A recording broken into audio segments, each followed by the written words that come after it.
Josie, thank you so much for joining me today. Super excited to chat with you. And for those that don't know, me and Josie are married. So normally I say, tell me about your background. I know all about your background. I'm going to give you a quick synopsis here. It is hardcore AF childhood, finance, coding boot camp, crypto artist, now founder of a, I guess, media entertainment company. Yeah. Do you want to elaborate on any of that? I feel like I've talked about my background on a lot of podcasts, so I don't know if we need to elaborate deeply in the background, unless there's something you think is interesting enough to go into. I think we can probably just jump into it. I think we can save the deep dive in your background for a different pod, but all right, I kind of want to jump right in. Let's do it. Okay, you went from an artist who was making physical pieces of art that had crypto as the theme to then diving into NFTs pretty early. Actually, no, sorry. Before that, you were turning your artworks, your physical pieces, into augmented reality pieces. So that was kind of a really cool, game-changing moment. And then going from there to NFTs. So how was that process and kind of journey, I guess? And then how is it now running a company? Because it's like a huge range of skills and kind of things going on. Yeah, I mean, the process is kind of crazy because if I look back on it, I guess 5.5 years seems short, but also 5.5 years seems like forever when I actually think of what's happened over those past years. It was definitely in the beginning. It's interesting. It was always a grind. It was just a different grind. In the beginning, it was creating crypto art that had the theme, a lot of Bitcoin work, and then later Ethereum work, and really just creating to create about the ethos and all these, like the journey that we were all on together while collecting cryptocurrencies and investing into these. And then once I got to NFTs, like I couldn't even give away my first NFTs for free, right? Like the people who were collecting my work were Bitcoiners. They didn't want to touch anything on Ethereum. So the beginning grind with creating the art was really special because crypto did make me an artist. I wasn't doing art obviously professionally before becoming a crypto artist. And I hadn't really done it even as a hobby in years before. And then once I started doing NFTs, like I said, the first ones I gave away for free, and then eventually could sell them for $50, $80, and that just kept racking its way up. So it was always a grind. It was just a different grind. And now it's totally different with running CyberBrokers and having an entire team and having a much wider collector base and fan base that really feels a part of the collection. So it's been a roller coaster for sure. Yeah, and you recently put out a tweet thread that was basically talking about your journey, going, what you've learned from running a company, and could you kind of dive into some of those insights and learnings that you've experienced while running CyberBrokers? Yeah, and actually, before I get into that, I just thought of something. I remember you asked me years ago, like years before, even before I started thinking about CyberBrokers, like what I really wanted to do. And this was when I was making crypto art. And you're like, where do you see yourself in 5 years from now? Like, what do you actually want to do? Do you want to be creating art every day? Do you want to have a business? Like, what is it? And I said, well, I want to have a brand. I want to have a business. And yes, I want to create art, but I want to create something that is much bigger than just me by myself. And I haven't thought about that in a while, but now talking and remembering that, I kind of feel special where I am now at CyberBrokers. But over this past year, when we launched in March of 2022, so it hasn't even been a full year, 10 months. And I've learned a tremendous amount. We're still really bootstrappy. I heard about a project today that had 100 people on their team and had not a massive market cap. All-time sales. I was super surprised we have a really small team compared to some of the others out there, but we are like bootstrapping and grinding, and everyone is working their butt off every day. Some of the things that I've learned over the past year that I'm still learning, because some of them are really difficult, are to listen more than you talk. Obviously, I'm not doing that on this podcast, but really hear what your team is saying, hear what collectors are saying. When you get on a call with someone, let them talk, make those thoughtful pauses and let them run with whatever else is on their mind. Don't always jump in and try to make the comparison to their life. Like, really let them share what they want to share. And then you can form deeper connections with that. That's something I'm definitely still working on that I've learned. The 85% rule, which is hard for me, but probably one of my favorite things that I learned recently, was I like the small details of the art. I'm like, no, we need to fix this. This needs to go here. This needs to go here. And those details that I do with the art, I started doing with everything, every single aspect of our company. And so I was bogged down every single day doing reviews and feedback and combing every single little thing, when I learned this rule that it's the 85% rule. If someone on your team can do it 85% as good as you can do it, let them lead it and only do what only you can do. So that was the second part of the advice of really, like, you are the lead of the company. You are the CEO. You need to be going out there doing biz dev, whatever it may be, but only do what only you can do. So those are definitely the two biggest things I feel like or three biggest things that I feel like I've learned this year that I'm still putting into practice. Yeah, because you went from a individual creative, working by yourself on your own schedule, kind of doing what you want, to now managing a team. And I've also experienced that transition, and it's a hard one. And so it's just something that I want to touch upon, because I think it's it's a very interesting concept to go from like, oh, I'm good at creating art, to, oh, now I'm like running a company. It's like, well, okay, that's a pretty big transition. But it's always what I've wanted to do. So I feel like it's a challenge that I'm really excited about. I mean, you obviously know more intimately than anyone. I'm still pulling all-nighters. I'm still doing a lot of the same stuff I did as an artist to like really feel like I've got enough accomplished in a day. I need an extra day of the week. So I just do that by sleeping less, which probably isn't great, but it's a totally different schedule, but it's really been rewarding so far. So how would you describe like your skill set, or like, how would you describe yourself and your skill set? Because you're on one hand a creative, on the other hand, you have to be a manager or kind of a founder. Not that those things are at odds, but you kind of view like a CEO one way and like an artist a different way. So how would you describe that? Yeah, I think it's about having the vision and sharing it properly with your team. So from everything, from the tech side of it, from the art side of it, from the story side of it, there are some things I'm stronger at and some things I'm weaker at for sure. So I've been able to surround myself with really, really talented people in those categories. But really being able to provide the vision and not only encourage and lead my team in that vision, but also I've been learning to really provide that vision to the community that's a part of this. So that has been the biggest difference, is with my art, the vision is a solo thing. I have the vision, I create the piece, I put it out, I put a meaning with it, and someone can decide to connect with it if they want and they're interested. With this, I have to sell the team on the vision and tell them where we're headed.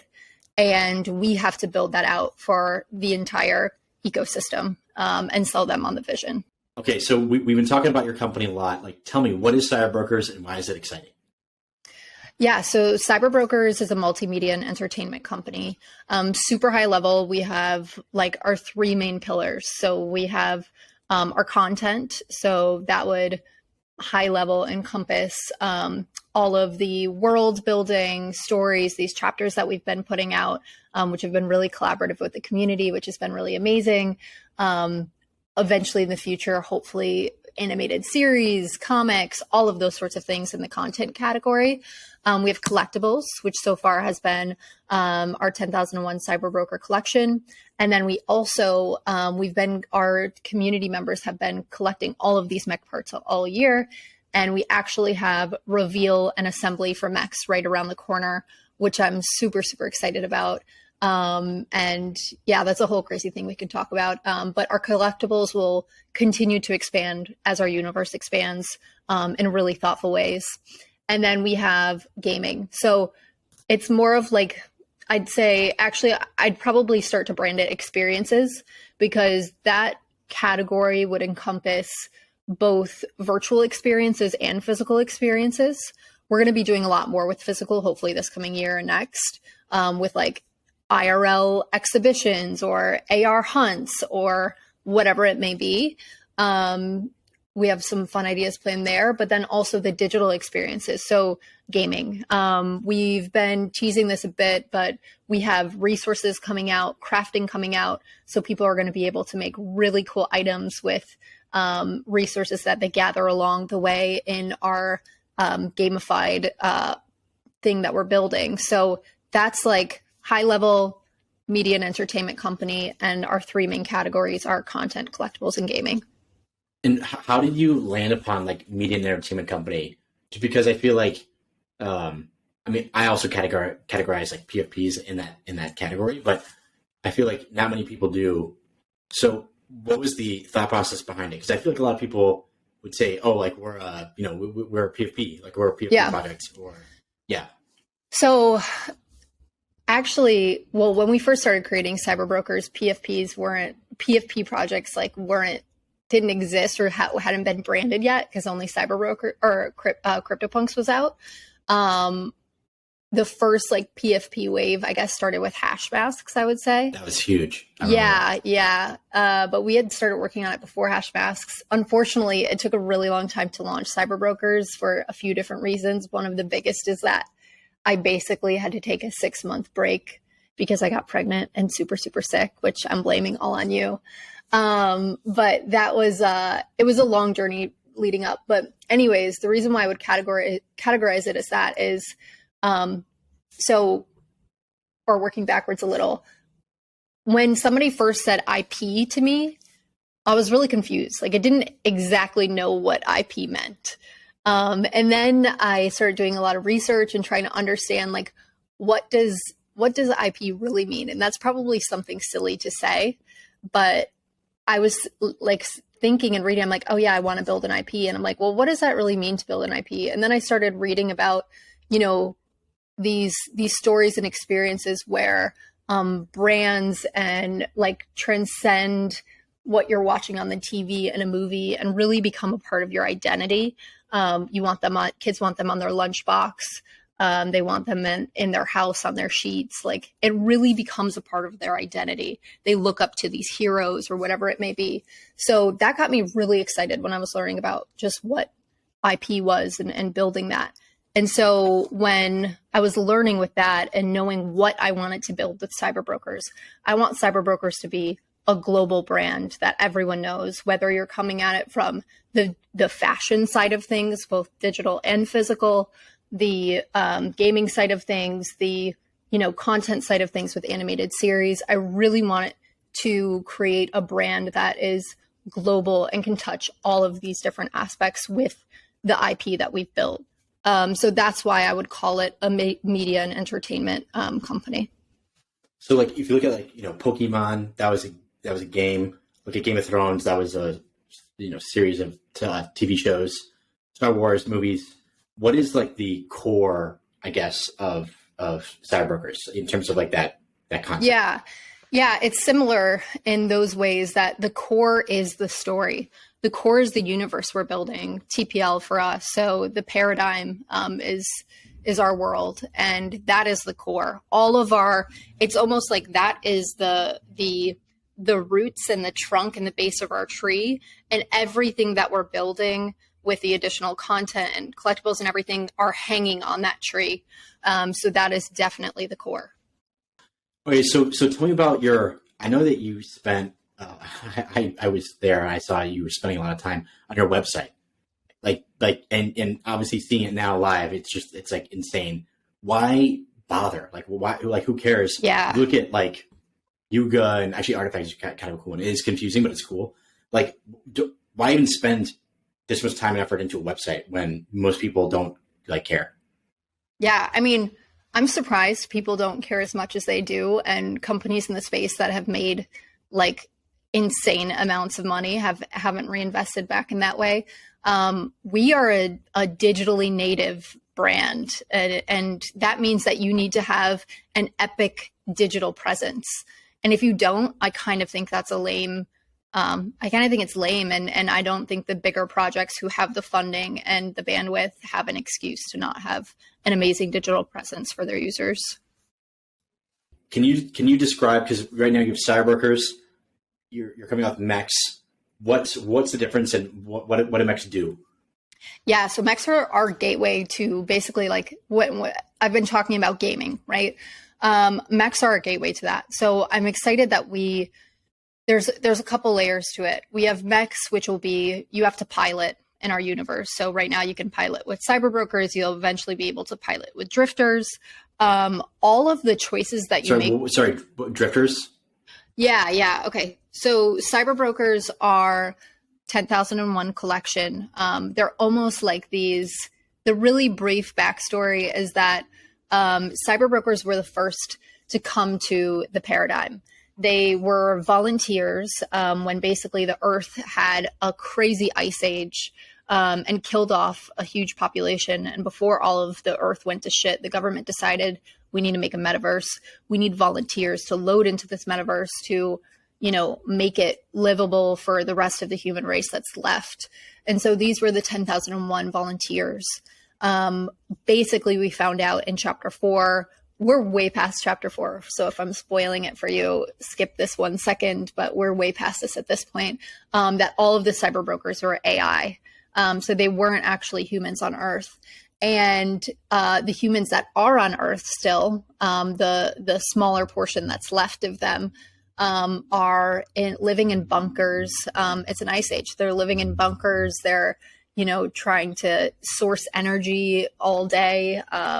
And their life sucks outside of the metaverse. They plug into TPL every single day to play and live and do what they would like to do. Those are the drifters. So those are the people who are still left on Earth. So we are going to be introducing drifters, which is going to be really fun.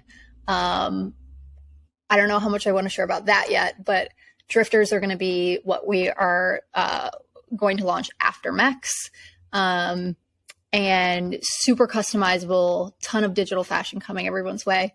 But anyways, right now we have CyberBrokers and we have drifters, which are basically like the avatars of this world. And we have mechs, which are huge, giant robots that people can battle, travel, do whatever they want within the world, transport. And so you need someone to pilot your mech. You need someone to control it and drive it, sort of Ready Player One style. So within our game, you're going to have options of what mechs you're sending on what missions, who you're choosing to pilot your mech, all of the choices that you'll make within this game we've built. And by the way, like when I say game, like very, very MVP, like we are starting at the baseline. We're not going to be someone who can't ship for years because it's not like AAA and super perfect. We're starting very baseline, extremely simple. But we have these mechanics where you'll choose who is going to go on these different missions, and depending on your choices will give you a different outcome for the resources that you earn. And resources that you earn within our world, you can craft. So you can go to the crafting table, look at your blueprints, figure out what you could make with your resources, and actually make NFTs with those assets. People could take the route of like buying resources and creating, or they could take the route of participating and earning resources to create. Okay, so with Mex, you can acquire resources and then you craft stuff. And are you gonna be able to? You mentioned like battling and stuff. Like, what are you gonna be able to do with your Mex? Yeah, so there's a couple layers.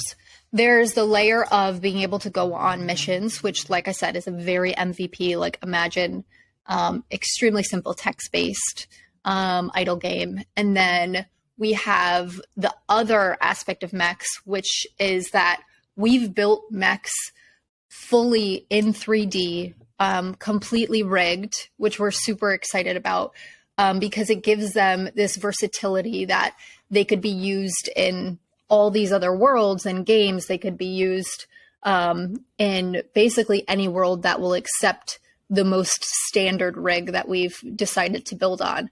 There's a lot of nuances within that I'm happy to go into, but I don't know how technical we want to get with 3D assets. But I'm excited about it because not only could people go in virtual worlds with these 3D avatars that are already ready to go, which you cannot do with, I mean, someone can correct me if I'm wrong, but I don't think with almost any NFT, or at least any of the top ones that are on the market. But you can imagine with a fully rigged asset, the other things that you could do. I could be a mech on this podcast in this, on this video right now. It'd be fully rigged and I could have it track my movements. I could have it as AR filters on Instagram or Snapchat. Like, really, the possibilities are going to be endless with having those assets. Okay, so do you have concerns? Okay, so I guess like this is a deeper question about like floor price, but do you have concerns about people associating, because also you said you just want to ship, and like you're like, just want to ship, it's going to be text-based at first, this game or game-like experience, and over time will iterate and improve.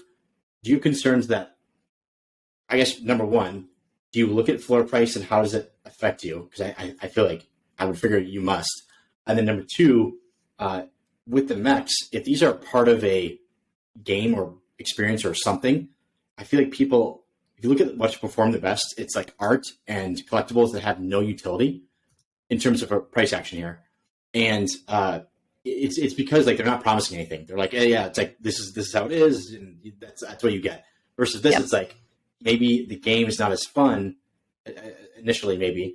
And people are like, okay, like, I think it'll be fun. Okay. Right? Yeah, no, I'm sure it's going to be very fun. It's going to be very fun. Yeah, no, it's a good question because, we even got that question when we first launched CyberBrokers and we were writing these stories and having the writer's room interact and help us build these stories and having these quests for people to go down and change things. And people said, everything that a majority of your community is going to be looking at is floor price. And if you could be doing the best thing out there, but if the floor price isn't changing, people will have plenty of feedback to give you on how you could change that. If your floor price is increasing and you're doing nothing, they're like, yeah, we were sleepers, like we were always going to increase. Like there's always something, right? I'm not going to stop being a builder and worry that the floor price of CyberBrokers would go down or mechs would go down if not everyone is in love with our first version of our game. Like, I'm not going to let that hold me back for all of the future things we have to build. It's kind of it's a piece. It's one of the pieces of feedback that I just don't think is a builder's mentality or really a person who's thinking about something that can grow much bigger than we are right now. Like, sure, right now, the biggest PFP projects or projects in general that are on the charts, there's some luck to the timing and when they launched or how they got their big breaks. Some of them had really amazing marketing that also has helped them, get to where they are. Whatever it may be, there's a story with everything. And we're not going to stop building and just hope that our price creeps up by just being an art project. Okay, so your mentality is just like, it's basically just, hey, I'm going to ship and keep shipping, irregardless of pricing and irregardless of the people, maybe some negative sentiment. Yeah, because imagine, like, as we become bigger and we get our collector base larger and larger with the things that we're doing, first of all, we are extremely genuine in what we put out. And every single decision I make at the company, I think about how it's going to affect our community. I'm really, really careful and cautious, and, reputation is everything. That's how I got here. So it's really, really important to me to do right by the community and make every decision extremely thoughtful. And hopefully I would have made that decision even like 5 years from now, looking back on it. So that's how I try to make every decision. I'm not going to stop and just hope, like, stop building and hope that floor price will rise if we just say that we're an art collectible. Okay, so wait, building off that, like, so, is your mentality like, because you said like everything I do, I want to do right by the community, and are you thinking, hey, we're like, I want to build the coolest, dopest shit out there, and like then we will be recognized at some point, or are you thinking like, okay, is this best for the user if I do this, or like what is your I think about it best for the longevity and the growth of the brand, and I think that directly impacts it directly impacts the community. So, like, for example, this is a weird example that just came to my head and is so niche. I don't even know who will know this, but remember when we first got in CryptoVoxels and it was all black and white, and Ben and the really early users of CryptoVoxels did not want to add color. They said, no, it ruins what this world is. This is like supposed to be super simple, blah, blah, blah. And then once they added color, like it blew up and became an art gallery thing and like all of this. Like I am trying to think about all my decisions, not necessarily from my personal preference of what I would want something to be, or even a single community member's personal preference. I'm trying to think about it in, like I said, what will be good a year, 2 years, 5 years from now. That's how I'm trying to make every decision. I'm sure I'll mess up. I already have messed up with a few decisions, but I'm making the best effort in every decision I can to make sure that it means that our community is growing in a positive way. All right, so how do you see CyberBrokers evolving? Because you have CyberBrokers, of course, then you have Mex, drifters. Like, how is this world going to evolve, and what are like the categories I should be thinking about? Yeah, so what I'm really excited about with the way that we're changing the way some of the narrative is happening is I want people to get like deep in the people who want to be a part of the content, of course. Like not everyone's going to want to be a part of that. To get deep into their little corners, right? Like, how Game of Thrones has the different houses, or, that there's that example for every big series, Lord of the Rings, whatever it is. So like, I want there to be tribalism. I want there to be competition. I want there to be factions of people who are battling for different resources, or trying to unlock a blueprint faster so they could get some special edition of it. Like, I really want people to like feel really connected with the part of the story that they want to fit in. And I want them to like go die hard for it. And there's going to be aspects and different things that we drop that are going to continue to grow those different groups into even smaller and more groups. And then there's also going to be things that we do that like bring larger groups together. I don't know if that necessarily made sense, but like having this sense of community while at the same time being really proud of the smaller like house that you're a part of. So I really want to grow in that way where our narrative and our lore gets a lot deeper. Every single person can find a corner that they connect with.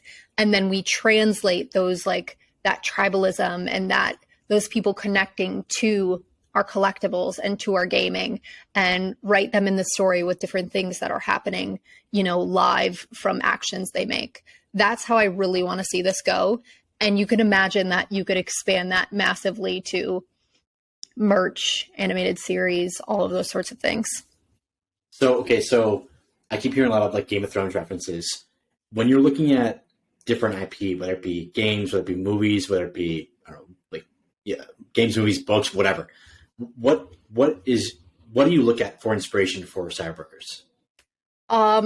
Two biggest inspirations that I've had for a while are Love, Death, Robots. I love Death, Robots. I'm a huge fan. All the seasons. I really loved season 1 the best. Actually, no. Season 3 had really good ones too. Anyways, love Death, Robots. I love Mischief. I love Marvel.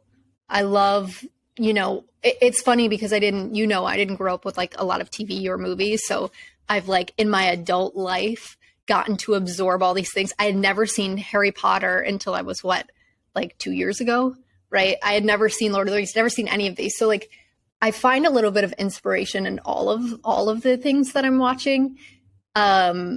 Because I think even if it's some shows are bad, they have like good nuggets of everything. But overall, I look back to the ones that are tried and true, like a Marvel or something like that. And then the ones that really inspire me either artistically or like marketing geniuses, like a Mischief or like a Love, Death, Robots. Yeah. So really quick, as a note, when we first started dating, I was like, wait, you haven't seen this movie? Oh, wait, you haven't seen this show? You haven't seen this? And I was like, hell yeah! And we got to watch everything again, which was amazing. So, quick note there. All right, so marketing. That's something that I work with our portfolio companies with a lot, just because I do believe that marketing is hugely impactful when these NFTs and these things, a lot of them are driven by the story.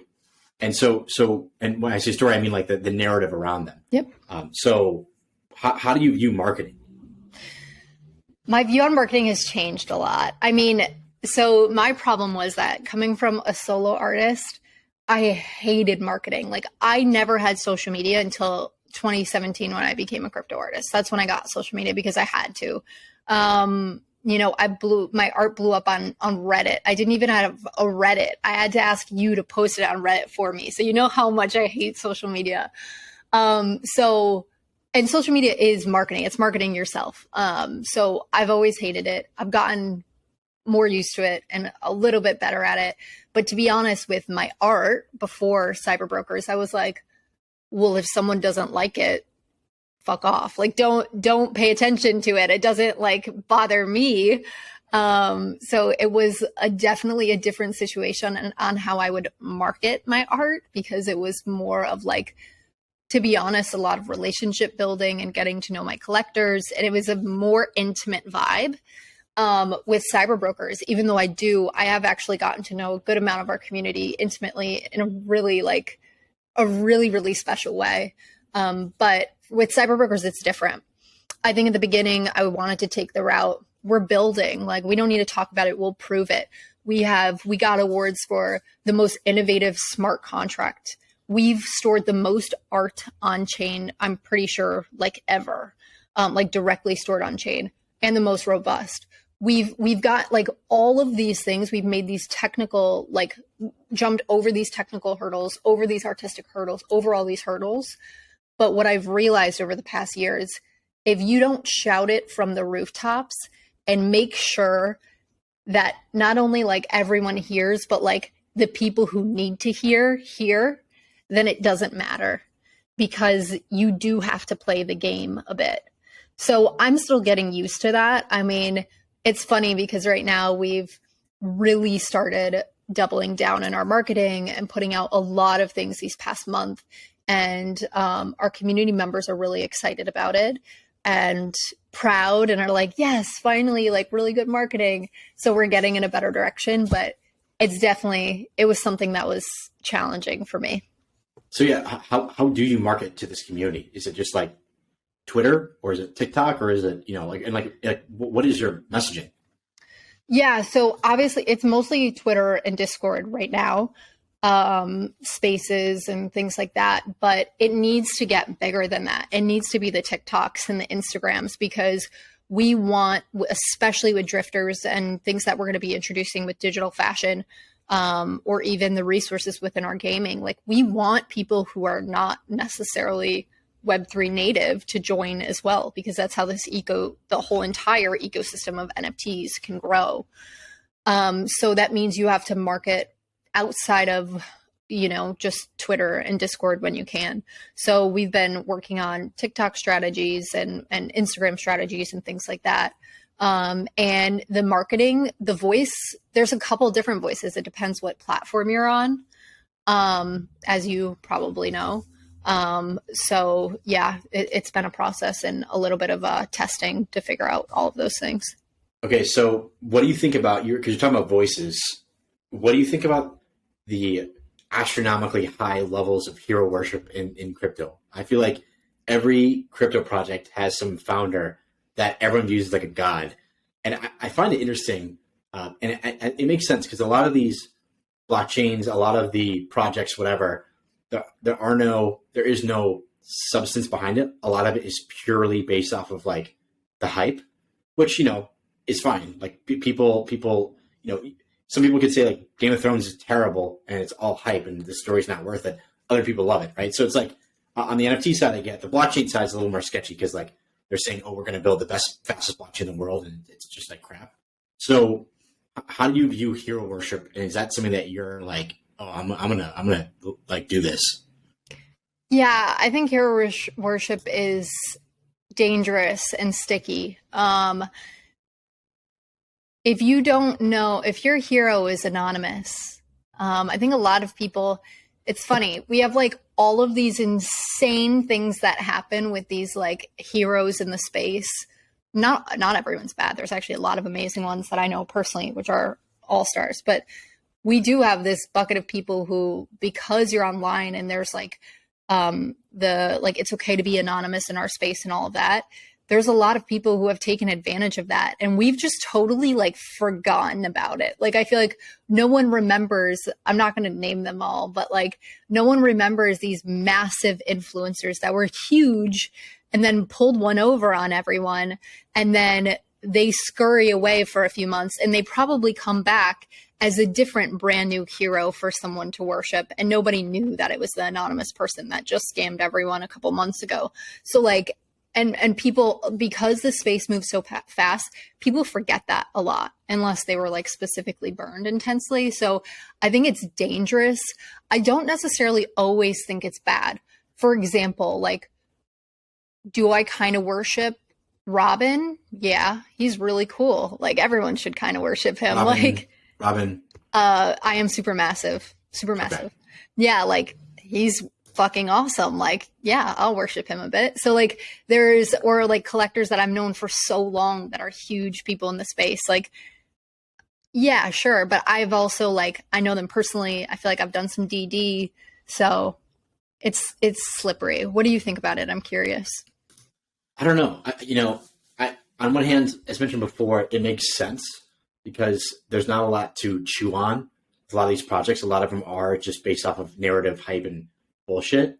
So from that standpoint, it's logical why people would latch on to these people with really strong personalities, and they're like, hey, we're going to change the world, we're going to do something crazy.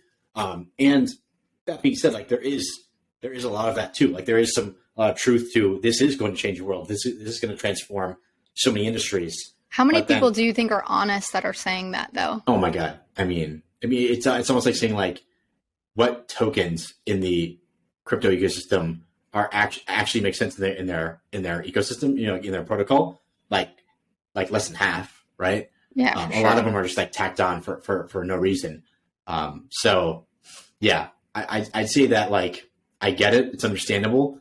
Is it good or bad? I don't know. I'm not one to say. I'm really big into people are always blaming other people about the mistakes that they make. Like if I listen to my favorite influencer and they're like, go buy this coin, go buy this NFT, whatever. And I buy it and I lose all my money. Like that's my fault. That is completely my fault. And people get so mad about other people doing that. But I do think that there is some like, I agree with you that you should be making your own decisions, but I do think that a lot of the people, at least that you're specifically talking about, are predators and they prey on these people 100%. And it's disgusting. And I don't blame the people that are falling for it. Like, yes, we need to be, educate a lot more. And yes, it's their decision at the end of the day, but they're being preyed upon. Okay. In some scenarios. No, I agree totally. But also like, you gotta get good. You have to like get smart, right? Like I had one of my friend's dads call me. This is back in the BitConnect days. He goes, BitConnect, it's going to be huge. It's going to be huge. I told him, I said, Bob, fake name, Bob, it is a literal Ponzi scheme. The SEC has come out and said that it is a Ponzi scheme and that they're going to be shutting it down. He goes, I know, I understand that, but I do think it can go up a lot until their court date, which is this day or whatever. And I was like, oh my God, I was like, that taught me, I was like, people cannot be saved. People cannot be saved. But what I will say, even about that specific situation, that person and many people who are thinking like that are can afford to have a really big loss like that if it goes the other way. That's why they take that bet. There's some people who can't afford to have a loss like that. And once their person that they've been following for 2 years on every podcast, every spaces, have been, pouring their time and effort into researching everything they say, and they make one call on them and that person walks away. Like, those are the people that okay. You know what I mean? Okay. Like, and that's a good chunk of people, by the way. People Yeah. spend more than they can lose in most cases. Yeah. Everyone's like, don't spend more than you can lose, and everyone does. Yeah. Yeah, no, I think, okay, so that's fair. I do think that what I'm saying is people just need to take some ownership of their own For sure. actions. Yeah. Because I feel like people always put the onus on, Logan Paul, or I don't know, whatever person scammed me or whatever. Because I just said Logan Paul because I know those videos have been going on. Yeah, CopyZilla did a really good job with that. But then there's people like Sam Bankman-Fried, who, that guy is a straight up scammer, right? Who fooled so many people. And that was like with legal writing and documentation and investment. And, I view that as, and maybe I'm wrong to view it as different, but when there's like that's different because people thought they were literally using a secure, safe service, right? That wasn't, they weren't making a bet. They were using it as their bank. Yeah. And that was a company with people that are known and incorporated and legal documentation, et cetera, versus like, oh, hey, there's some anon people that are launching like this dick butt, PFP, like I'm going to ape, right? Like, if you get scammed on that, then it's like, hey, I got scammed, like whatever, right? Yeah. But yeah, so I agree with you. It's more fuzzy than I'm making it out to be, but yeah. Yeah. Okay. It's slippery. That's the answer. So speaking of this, what are your thoughts on cults? We're in one, so I guess I kind of like them. Yeah. All right. So tell me more. About our cult or just cults in general? I'm fascinated by cults, honestly. I think, or just religion in general. Like, I know it's not like synonymous, but sometimes it kind of feels like it is. So I think it's fascinating. I think for me, like, crypto sort of is my religion in some way, because I'm not interested in religion itself. I'm not really interested in politics, and crypto has become my religion. So yeah, it's a little culty. I would, especially when like you get in a group where like 4 of you are in the space, and then there's like the 1 or 2 people that are not, and they are just like wanting to die because all you're talking about is like NFTs and like what just happened and all that. It feels culty for sure. So when you see some low quality, low effort project, some NFT project launch, and then, go crazy and everyone's talking about the floor price is 20 Ether or whatever, does that just piss you off like crazy, or is it, how do you feel about that? Yeah, I'm lucky I don't easily get triggered, because if I did, it probably would. Honestly, I think about it as a reflection of like where we are in the space right now and how my team and me can do better. I do think that people are pump a lot of things, obviously, to just make that quick investment, that quick buck, that quick return. And I'm not striving to like have that happen with our project necessarily, even though I know some people would be really happy. But I try to look at, first of all, I only look at floor price once a week when I'm reviewing KPIs. So I don't look at it daily. Maybe I should, but I would probably just spend too much time looking at all the charts. And yeah, I just think about it as how can we do better, or where is like, how mature is the space right now, basically. Very, very diplomatic of you. All right. So I know CyberBrokers has been self-funded so far. What is your stance on taking third-party funding? Wait, before I answer that, why do you think that was diplomatic? What were you hoping my response would be? Like, fuck those projects. Like, yeah. I was hoping they're you'd trash. be like, yeah, that's exactly what I was hoping you'd Yeah, I guess I just don't. I guess my problem, maybe this is less diplomatic or even more, like, I just don't care. If something that is out there that is low effort, it's probably the same people flipping it to try to get more out of it. And like, I don't have the time to care about another project that's being a piece of shit. Like, you know what I mean? So it's like you're basically looking at your company. Just, hey, I'm going to build the best thing. I don't care that it's not a financial game for you. It's versus other people in the NFT space. It is a trading game. It's a financial game for them. So I mean, we have to be careful where we need to make sure we're making the revenue, that we have like all of these things to have longevity. But at the end of the day, I'm extremely confident in what we're building. And like, we are actually building something that is going to be interesting and different. And it's like super innovative. And if someone like, we could just oversaturate our market with NFTs and sell out of a ton of stuff, but we're not doing that. And there's a reason why. Okay. So talking about revenue, third-party funding. I know you guys have not raised venture capital. Why is that? And do you have plans to do that?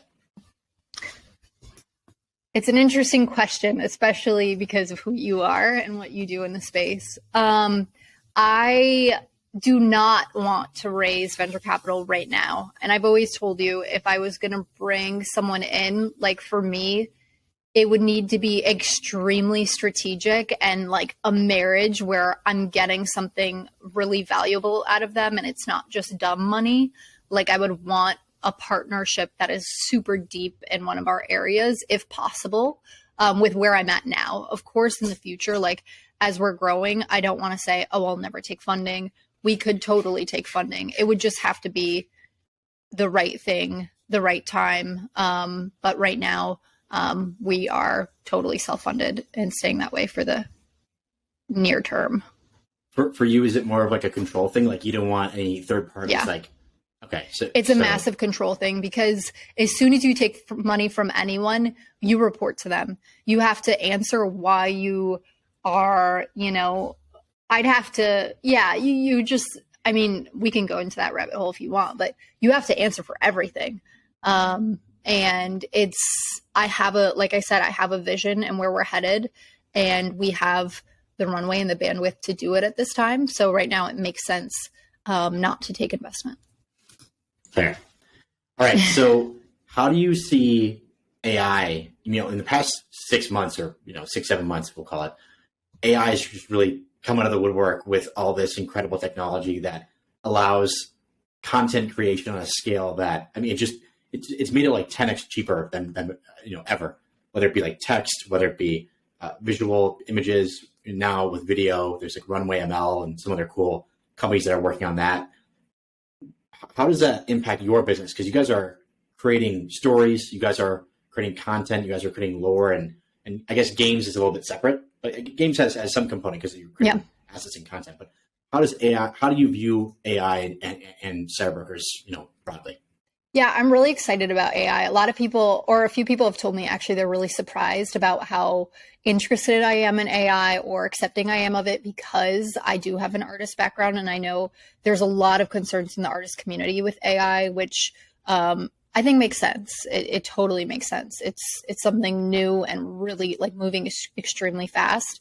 I'm excited about AI. I want it to be a force multiplier for everything we're doing. We're already figuring out how to use AI in some of our art pipeline. We're already playing around and testing with ChatGPT on, what kind of content it could produce for us. And, my dream would be for AI to get to the point where we can, make animated series in AI. Like it's going to eventually get that good. Probably not that far away. And we've been focusing some time, which I'm really, really excited about, actually with a couple members from our community who are AI engineers, on training AI specifically on our data set, specifically on our CyberBrokers, so that we could get our exact characters, our exact attributes into AI that you could never do just purely prompting if you didn't have a trained model. So I'm learning a lot about how to train AI and how to leverage it right now, mostly for text to image, but that can be eventually image to video or text to video, music. It could be a lot of things. So we are absolutely using AI in any way we can and want to keep using it as a force multiplier. Cool. So you see it in a very positive light, less of a threat, more of a huge advantage. Yeah, I mean, it is a huge advantage. Think like if I like all those marketing assets people have been seeing for the last month, like we're staying up all night doing all of those by hand to make them perfect. Like if AI was where it could, like, will probably be in 6 months from now, like we are going to be able to produce a lot more content. And because we're training our AIs now, like we have a leg up there, where we can still keep a lean team, but produce as much as, like, mind you, like our team is 10 people total, right? And it just recently got to 10 people. Like all the people on the top list, like they have a lot of people on their team, like 75 plus in a lot of cases. So I'm excited to be able to leverage it and stay lean where we can, and still produce really like top of the line quality assets. Awesome. All right. Time for the closing questions. Okay. First question. It's written here. So stay silent and give Andrew $500, or make a sound and give Andrew $500. Who wrote this question for you? Oh, well, thank you. I appreciate it, Josie. You owe me $500. Thank you. Okay, next question. What are you bearish on? What am I bearish on? I mean, I'm bearish on scammers. There was a really terrible hack yesterday, but that's not a good answer. Let me think of something better. I am bearish on, I guess this isn't a good answer either, because I was going to talk about royalties, and I'm bearish on people just totally cutting out royalties, but I also get the game. What are you bearish on? Give me some inspo here. I mean, you can't just throw it back at me. I wasn't even thinking about it. Come on, think about it. I wasn't thinking about it either. You didn't prep me with any questions. What am I bearish on? I guess I'm bearish on, crypto tokens that make no sense. Well, like you can't launch a crypto anything token that makes no sense you should be bearish on. I mean, that wasn't the kind of the mentality of the past couple of years, right? Copycat projects. How about that? Explain that. What do you mean? Just like something that is just totally a copy paste of something else, unless it's like intended for some weird reason. But so the one that pops to mind is the Saudis. They're like CryptoPunks, but they look like Saudi characters. No, I haven't seen it. You mean, or with the CryptoPunks, I mean, there's so many copies of it with like the CryptoPunks flipped or like one slight color variation, but like that's just like, or even if it's like changed a little more than that, but it's still so similar, like just low effort projects that are like pump and dumpy. It's like, I want those to go away. Okay, fair. All right, what are you bullish on? Like everything that I'm doing in this space. You can't say anything about besides CyberBrokers, everything you're working on. I didn't even mean specifically CyberBrokers. Oh, okay. I meant like I am working in this space because I'm bullish on it. Like, why did I become a crypto artist? Because I really believed in everything behind crypto. Why did I start building for the metaverse? Because I believe in where the metaverse is going to take us, and that we'll all be living in it for most of our days in the future. Like I'm bearish in like this bullish in this ecosystem that I'm within. Like, I know that's super general, but no, I like it. All right. What do people misunderstand about you? What do they misunderstand about me? Why don't you answer that? I'm your wife. What do people misunderstand about me? I mean, I'm not like involved in your company or community on a day-to-day basis. So like, I don't know. I guess one thing, what do they misunderstand about you? I would say, I'll tell you what my community thinks about me, and then you can tell me what they misunderstand. They think I'm nice. They think I'm smart. They think I'm just kidding. Okay. So I would say that I mean, what do they misunderstand? I would just say that people underestimate how much work you're putting into things. I don't think people know how much you're working or like how hard you're working. Yeah. Like I work like 16-hour days. Like I actually didn't sleep last night. I pulled an all-nighter working. But no, people always say that like, oh, I'm working 16-hour days. Like, no, like you are one of the few people I've encountered that are actually doing that. Which I mean, look at our output and know that we grew from literally 3 people for like 6 months to like the past 4 months we grew to 10. like look at our output. And I think that will like speak for itself of how much we've been grinding. Okay, but you can't use mine, so you have to make up your own now. Okay, what do people misunderstand about me? Well, sometimes people misunderstand my humor. Can I say that? That's a good one. That's a good one. Yeah, like sometimes I have to catch myself in Discord or on Twitter replying because it doesn't come across well in message sometimes, especially if you don't personally know me. So yeah, I'd say my humor probably. That's funny because, yeah, to extrapolate on that, your humor is very unusual, and you also like really like dark humor.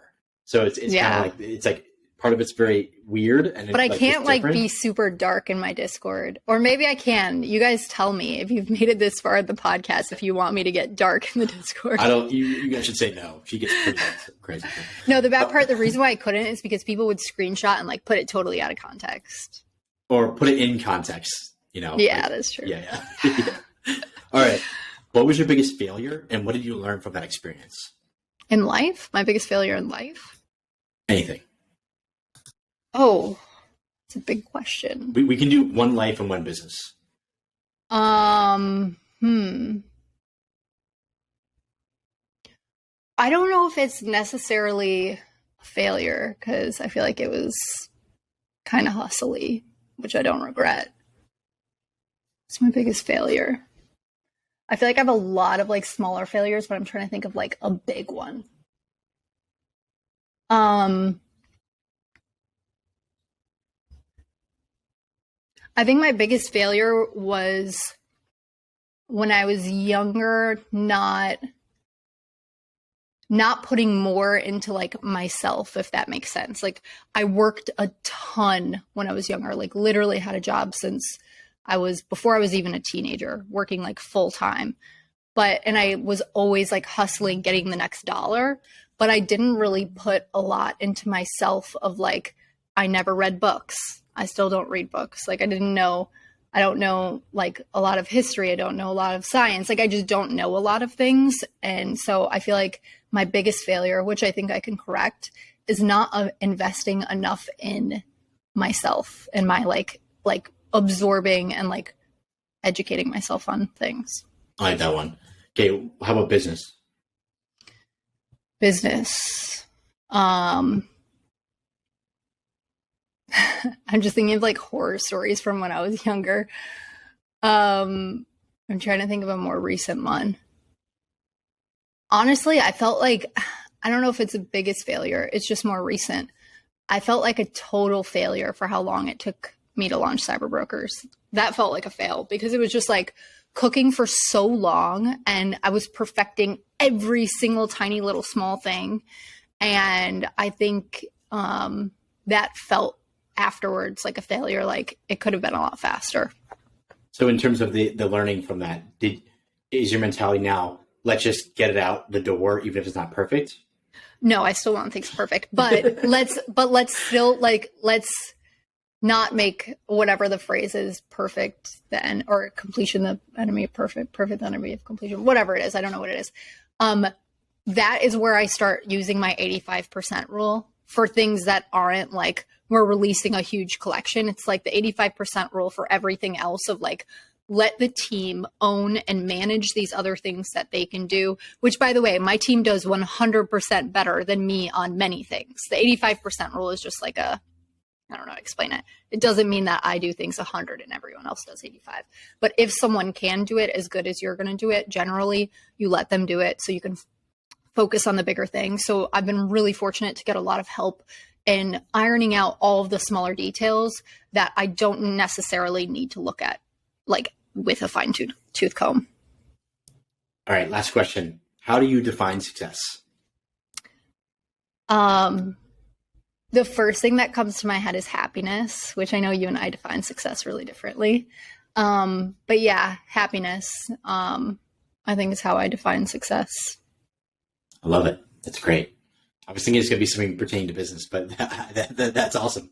No, I mean, I tell you every day how lucky I feel and how happy I am with my life. So I already feel successful. Love it. Awesome. Josie, thank you so much for coming on. We'll chat with you soon. Thank you. Bye, guys.